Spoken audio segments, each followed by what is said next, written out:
मुंबई में खून की भारी किल्लत चल रही है, इतनी कि सिर्फ कुछ ही दिनों का स्टॉक बाकी है। American Red Cross says it's seeing an alarming trend across the country and here in the Carolinas, a shortage of blood donations that has major impacts on everything from cancer treatments to emergency surgeries. राजधानी रायपुर के टिकरापारा संतोषी नगर में सड़क हादसे में bike सवार 2 युवकों की मौत हो गई। अगली खबर जौनपुर से है, जहां पर सड़क हादसे में बाइक सवार की मौत हो गई है। मावल के पास कंटेनर को ओवरटेक करने में सामने से आ रही कार को बाइक सवार ने जोरदार टक्कर मारी।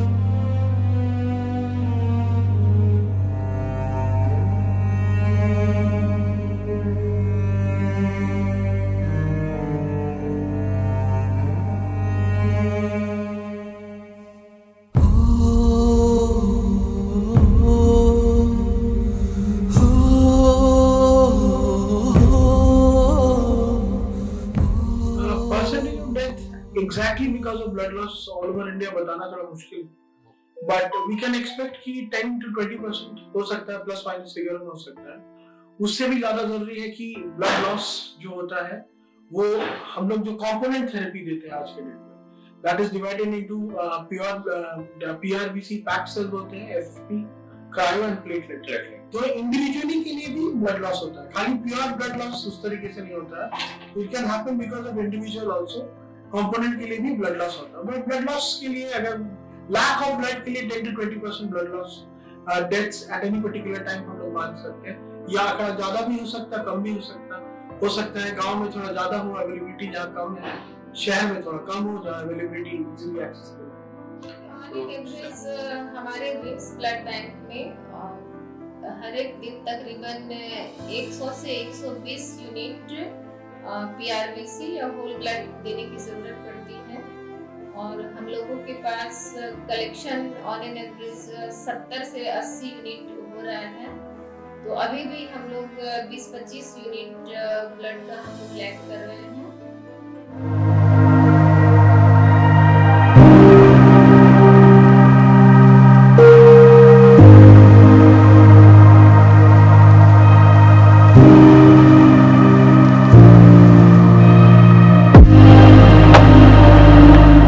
चाहे गुप्ता, और 15 दिन में 3 यूनिट 2 यूनिट घट जाता है, ऊपर नहीं जाता है।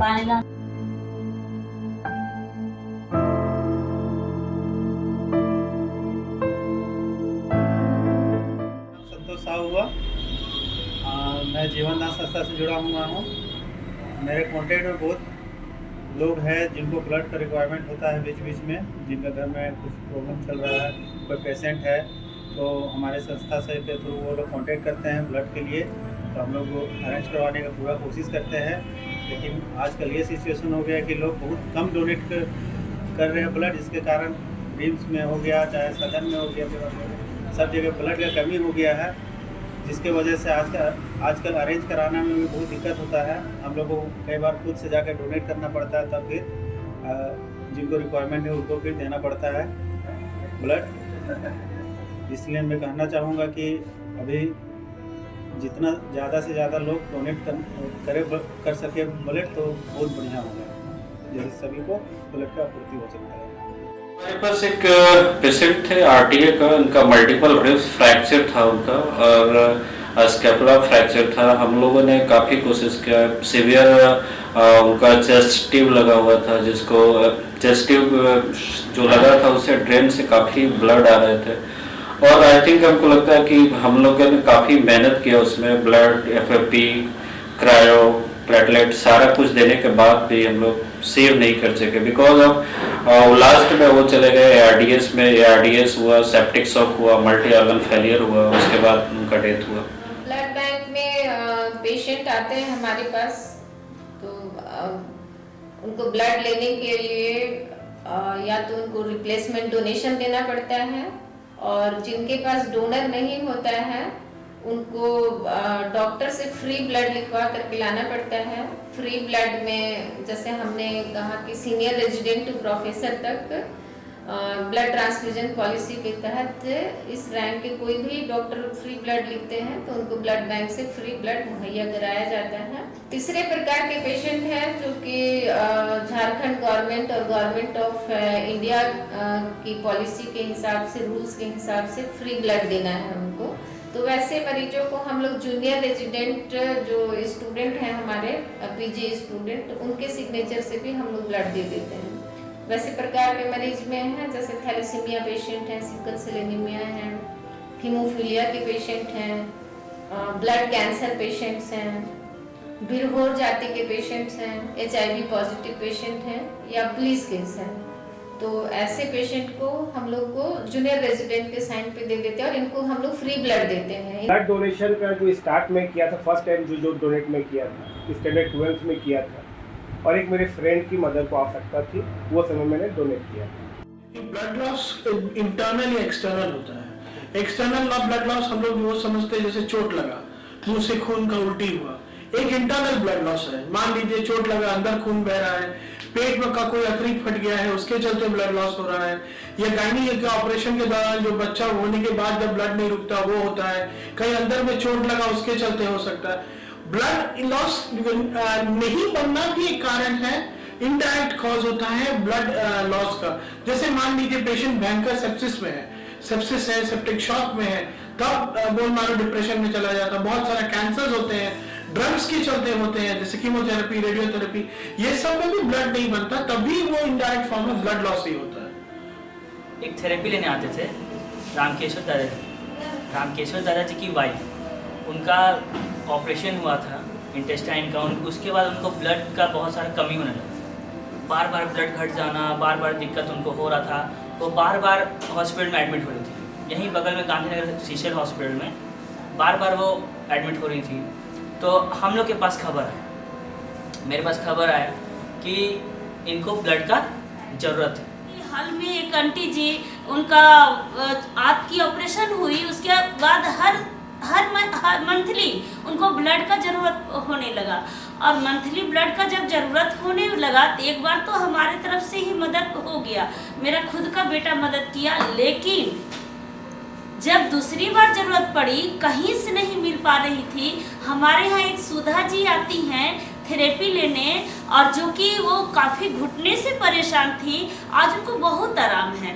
और वो उनके घर में एक अमन मिश्रा जी हैं, उनके द्वारा ब्लड हमें मिला और उस महिला की जान बचाई गई, जो कि शायद वो ब्लड नहीं मिल पाता तो क्या होता कहना मुश्किल है, क्योंकि हार चुके थे। मेरा नाम अमन कुमार मिश्रा है, मैं पेशे से पत्रकार हूँ। पिछले करीब 3 साल से दैनिक भास्कर के साथ जुड़ा हुआ हूँ। इससे पहले 4 साल दैनिक जागरण में भी रिपोर्टिंग की है।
ब्लड देने के पीछे का जो सबसे बड़ा रीज़न है वो मेरे पिताजी रहे।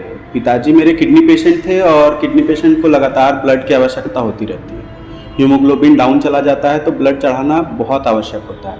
ऐसे में जब मुझे पापा के लिए ब्लड की आवश्यकता होती थी तो मुझे डोनर्स खोजने पड़ते थे और इसमें ये लगा कि कई उसमें से 1-2 डोनर ऐसे मिले जो रेगुलर डोनेट कर रहे थे, तो मुझे भी लगा कि मुझे भी करना चाहिए। मैंने पहली बार उसी वक्त किया था, उसके बाद से लगातार हर तीसरे महीने पे मैं डोनेट करता हूँ। अभी तक 36-37 डोनेशन मैंने कर दी है। पापा के लिए भी किया है, अदर लोगों के लिए भी किया है। हमारा बीट, मैं जिस क्षेत्र में काम करता हूँ लगातार ऐसे लोगों से मिलना रहता है जिनको ब्लड की आवश्यकता होती है। तो ऐसे में खुद जाकर मैं कभी कभार अगर एलिजिबल रहता हूँ तो ब्लड डोनेट कर देता हूँ। मैं प्रेस से जुड़ा हूँ, कई लोग हमें हर दिन लगातार फ़ोन करते हैं कि मुझे ब्लड की आवश्यकता है, कहीं से दिला दो। मैंने ब्लड इसके लिए दिलाया भी। कई लोगों अगर अरेंज नहीं कर पाता हूँ, मैं एलिजिबल रहता हूँ तो उस वक्त मैं भी दे देता हूँ। डोनेशन के लिए तो या तो आप किसी पेशेंट के लिए आए हैं तो आप रिप्लेसमेंट डोनर हो गए हैं। दूसरा कि आप वॉलंटरी स्वैच्छिक रक्तदान कर सकते हैं, या ब्लड डोनेशन कैंप में जाके करें या ब्लड बैंक में आके करें, कहीं भी आप कर सकते हैं। तीसरे तरह का डोनर होता है जो कि अभी हमने अपने ब्लड बैंक में ऐसा अभी शुरू नहीं किया है। एक होता है डायरेक्टेड डोनर बोलते हैं उसको। जैसे मान लीजिए कि बी नेगेटिव कैंप से ले आए लेकिन बी नेगेटिव का जरूरत नहीं है ना, हो सकता है मे बी कोई एक्सपायरी हो जाए ब्लड, लेकिन बी नेगेटिव इंपॉर्टेंट है, नेगेटिव ग्रुप है, तो हम वैसे डोनर को रिजर्व रखते हैं, उनको हम लिस्ट में करके रखते हैं। और जब कोई वैसा पेशेंट आता है तो हम उनके नंबर पे कॉल करते हैं, ब्लड बैंक कॉल करता है कि ये पेशेंट आया है, आप आके ब्लड डोनेट कर दीजिए। तो ये तीसरे प्रकार के डोनर हैं। फर्स्ट ब्लड डोनेशन के पीछे कोई खास वैसी स्टोरी नहीं है। मैं तब कॉलेज में था और शायद पार्ट 1 में या शायद इंटर के बाद, इंटर फाइनल ईयर में होऊंगा, कॉलेज से निकला, देखा एक जगह कहीं पे ब्लड डोनेशन कैंप लगा हुआ था और मेरा बर्थडे भी था उस दिन और मेरा मोटिवेशन मुझे याद था कि नहीं, बर्थडे से शुरू करना, 18th बर्थडे से। तो मैं अचानक से रैंडमली उस ब्लड डोनेशन कैंप में चला गया और वहाँ मैंने अपना लाइफ का फर्स्ट ब्लड डोनेशन किया। काफ़ी अच्छा एक्सपीरियंस था। बाकी और तो कोई वैसी स्टोरी है नहीं फर्स्ट ब्लड डोनेशन के पीछे की। एक यूनिट अभी कहीं कोई व्यक्ति से 3000 रुपये हम अभी लेके आए हुए हैं, उसको पैसा देके तो अभी दिया, तो अभी चल रहा है, परंतु आगे की कमी और हो सकती है खून की। जितना ज़रूरत है मरीजों को फ्री ब्लड के लिए, जिनके पास रिप्लेसमेंट डोनेशन नहीं है, हमारे पास बहुत सारे ऐसे गंभीर मरीज आते हैं जिनका हीमोग्लोबिन लेवल 2 से 3 ग्राम होता है। अब अगर एक नॉर्मल आदमी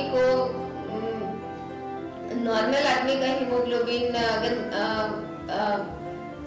मेल पर्सन है तो उसका 13 से 18 ग्राम होना चाहिए, और अगर फीमेल पर्सन है तो कम से कम जो है 12 से उसका 14 ग्राम हीमोग्लोबिन होना चाहिए नॉर्मली। लेकिन अगर मतलब और मिनिमम जो ब्लड ट्रांसफ्यूजन की जरूरत पड़ती है मरीजों को अगर हीमोग्लोबिन 7 या 6 ग्राम से नीचे होता है। अब वैसे पेशेंट जिनका हीमोग्लोबिन 2 ग्राम है तो हमको 8 ग्राम हीमोग्लोबिन करने के लिए उनको 5 यूनिट ब्लड की जरूरत पड़ेगी। 3 ग्राम है तो उनको 8 ग्राम करने के लिए हमको 5 यूनिट की जरूरत पड़ेगी। लेकिन हम क्या करते हैं, हमारे पास इतना ब्लड होता नहीं है तो हम उनको 1 या 2 यूनिट ब्लड दे पाते हैं। तो अब हम अगर एक ही मरीज का इलाज करेंगे तो दूसरे भी मरीज हैं वो भी गंभीर हैं, तो ऐसे स्थिति में उन्हें मतलब ब्लड की कमी होती है और वो कमी को हम लोग उनके रिलेटिव या उनके ऊपर हम कहते हैं कि भाई आपको रिप्लेस कराना पड़ेगा। तो कमी तो है अभी हमारे यहाँ। कोशिश करते हैं कि ज़्यादा से ज़्यादा हम कैंप करें और कर भी रहे हैं, कंपेनिंग कर भी रहे हैं इसके लिए। मेरा नाम राकेश है और रांची से हूँ और ये मेरा आज का 51 मतलब ब्लड डोनेशन हम कर रहे हैं और आज तक मतलब लोगों का बहुत सहयोग किए हैं ब्लड डोनेट करके ही, और काफ़ी लोगों का सहयोग किए हैं। और दूसरा है कि इसके बारे में बहुत सारा मिथ फैला है, रिंग्स के बारे में मिथ फैला है कि ऐसा होता है, चक्कर आता है या खून का कमी हो जाता है या बीमारी होता है। ऐसा कुछ भी नहीं है। आज लगभग हम 20-25 साल से हम लगातार ब्लड डोनेट कर रहे हैं और आज तक कभी भी ऐसा कुछ हुआ नहीं। और रिम्स संस्था से भी जुड़े हुए हैं और भी बहुत सारे संस्था से जुड़े हुए हैं, बहुत सारे हॉस्पिटल से भी जुड़े हुए हैं और हमेशा हम ब्लड डोनेट करते हैं और अभी तक कोई प्रॉब्लम नहीं है। हम लोग 2-3 मेंबर मिल के एक डोनेशन रिलेटेड एक संस्थान का स्थापना किए हैं जिसका नाम है जीवन दान। और जीवन दान जो है हमारा 2018 से कार्यरत है। अप्रोक्स हम लोग कुछ भी नहीं तो 200 से 300 यूनिट के आसपास ब्लड डोनेशन 2 से 3 साल के अंदर में करा चुके हैं। कंटिन्यूसली ब्लड डोनेशन के पीछे का भी रीज़न ये है कि चूँकि मैं हेल्थ रिपोर्टर हूँ और जिन दोनों अखबारों में मैंने काम किया हेल्थ रिपोर्टिंग की है, इतना तो जानकारी है कि कंटिन्यूस ब्लड डोनेशन के क्या फ़ायदे होते हैं। और कहीं ना कहीं मुझे मैंने काफ़ी रिसर्च किया है, ब्लड मेरा फेवरेट टॉपिक है। मैं अपना खुद का NGO भी चलाता हूँ जीवन दान के नाम से और पिछले करीब 6-7 सालों से जब से मैंने ब्लड डोनेशन की शुरुआत की उसके अगले साल से ही मैंने NGO बनाया और कंटिन्यू कैंप्स लगाना शुरू किया, ब्लड डोनेशन कैंप। हर साल करीब 50 से 60 कैंप राज्य के अलग अलग जिलों में मेरे NGO के द्वारा लगाए जाते हैं। 30 से 40 वॉलेंटियर हैं मेरे NGO में जो मेरे साथ जुड़े हुए हैं और साल में हमेशा ही कैंप ऑर्गेनाइज करते हैं। तो कंटिन्यूस ब्लड डोनेशन के पीछे का मोटिवेशन यही है और जो मैं दूसरों को भी लगातार मोटिवेट करता हूँ, इसकी जानकारी देता हूँ कि ब्लड डोनेशन करने से कभी भी आपके शरीर में कोई लॉस नहीं होता है, आपको फ़ायदा ही होता है। फ़ायदा ये होता है कि एक तो जो आपका ख़राब खून है वो प्यूरिफाई होता है। बहुत सारी बीमारी होते हैं, बहुत सारे जर्म्स, इन्फेक्शन, बैक्टीरिया जो भी हमारे शरीर में होते हैं, वो जब भी ब्लड डोनेट करते हैं उसके बाद जो नया खून बनता है तो वो फिर से नया जनरेट होता है, वो रिसाइकल होता है। जो भी पुरानी बीमारियां हैं वो ठीक होती है, सब बीमार भी नहीं पड़ते हैं लोग। ब्लड डोनेट करने का ये बड़ा फ़ायदा है। तो बस इन्हीं सब जो बातें हैं उसके बाद से फिर कंटिन्यूस ब्लड डोनेशन का मोटिवेशन। सबसे पहले कोई डोनर आते हैं तो उनका रजिस्ट्रेशन होता है, नाम, पता, एड्रेस, एज, सेक्स सब लिखा जाता है। उनका जो है एड्रेस ऑफ कम्युनिकेशन लिखा जाता है। रजिस्ट्रेशन के बाद आता है कि मेडिकल हिस्ट्री होती है उनकी, वो उन्हें कोई बीमारी है या किसी तरह की परेशानी है तो उनको हिस्ट्री लेकर के पूछा जाता है और उसको रूल आउट किया जाता है। अगर वो हिस्ट्री में पूरी तरह से एलिजिबल है तो फिर उनकी स्क्रीनिंग टेस्ट होती है। स्क्रीनिंग टेस्ट में जैसे हम लोग उनका हीमोग्लोबिन चेक करते हैं, ब्लड ग्रुपिंग चेक करते हैं, ब्लड प्रेशर लेते हैं, टेम्परेचर चेक करते हैं, वेट देखते हैं।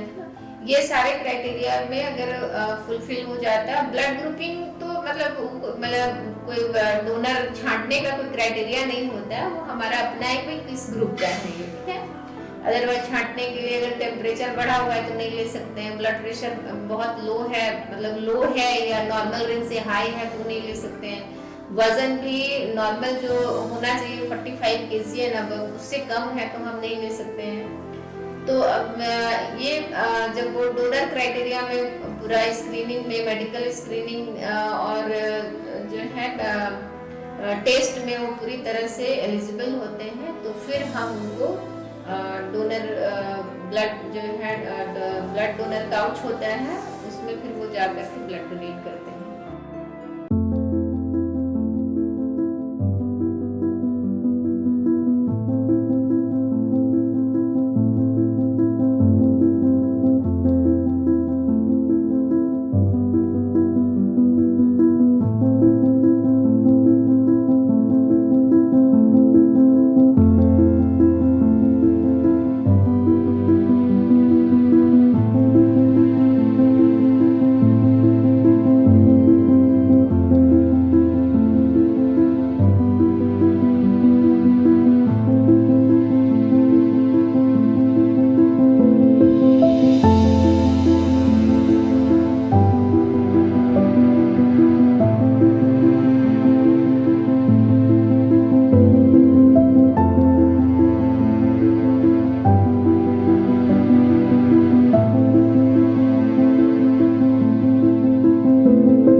अनुपम कुमार मिश्रा। ये मेरा 12वां रक्तदान है और मैं समझता हूँ कि इंसान हर चीज़ किसी न किसी को अपने बड़ों को देखकर सीखता है। मैंने भी रक्तदान अपने बड़े भैया अमन कुमार मिश्रा जी को देखकर सीखा है। उन्होंने पिछले कई वर्षों से वो इस संस्था से जुड़े हुए हैं और कई एक बार रक्तदान कर चुके हैं और कितने भी लोगों को वो रक्त उपलब्ध कराते हैं इस संस्था के द्वारा। तो उन्हीं को देखकर मैं इंस्पायर हुआ हूँ रक्तदान करने के लिए और पिछले कई वर्षों से जीवन दान संस्था से जुड़ा हुआ हूँ और ये 12वां रक्तदान कर रहा हूँ। धन्यवाद। पहला तो किसी भी काम के लिए किसी का इंस्पिरेशन बनना वो तो अलग ही होता है और ब्लड डोनेशन एक ऐसा सब्जेक्ट है, एक ऐसा टॉपिक है कि लोग ब्लड डोनेट नहीं करना चाहते हैं। मतलब कई बार हम as being a blood donor organisation हमें ऐसा भी देखने को मिलता है कि अगर अपने घर में भी कोई बीमार पड़े होते हैं, बहुत क्रिटिकल हैं, आईसीयू में एडमिट हैं, ऑपरेशन होने वाला है, डिलीवरी केस है और उनको जब खून की ज़रूरत पड़ती है तो उनके फैमिली का कोई भी ब्लड डोनेट करने को तैयार नहीं होता है। अगर वाइफ की डिलीवरी है तो हस्बैंड भी रेडी नहीं होते हैं। अगर मदर या फादर एडमिट हैं तो उनके बच्चे भी ब्लड डोनेट करने को तैयार नहीं होते हैं। तो इस केस में क्या करते हैं वो, हमारे जैसे बहुत सारे एनजीओ हैं जो वर्क करते हैं ब्लड डोनेशन को लेकर, तो हमसे वो कांटेक्ट करते हैं और कांटेक्ट करके एक ही सवाल पूछते हैं कि हमें ब्लड चाहिए, हमारे पास डोनर नहीं है। जब हम उनसे ये सवाल पूछते हैं कि आपके कौन एडमिट हैं, जो एडमिट हैं उनसे आपका क्या रिलेशन है, वो बताते हैं मेरी वाइफ है, मेरे माँ है, मेरे पिताजी हैं।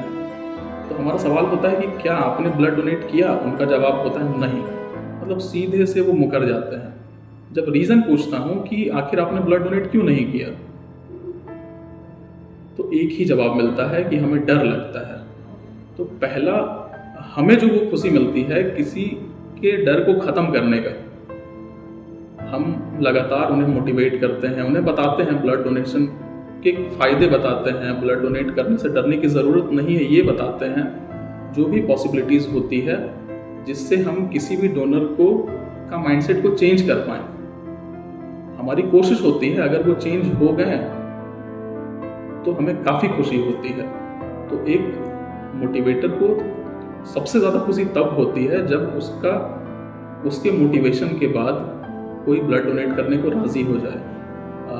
मेरे एनजीओ के द्वारा अब तक करीब 2000 से ज़्यादा ब्लड यूनिट हमने डिफरेंट ब्लड बैंक्स को डोनेट किया है और जो 2000 का आंकड़ा मैं बता रहा हूँ लगभग 2000 है।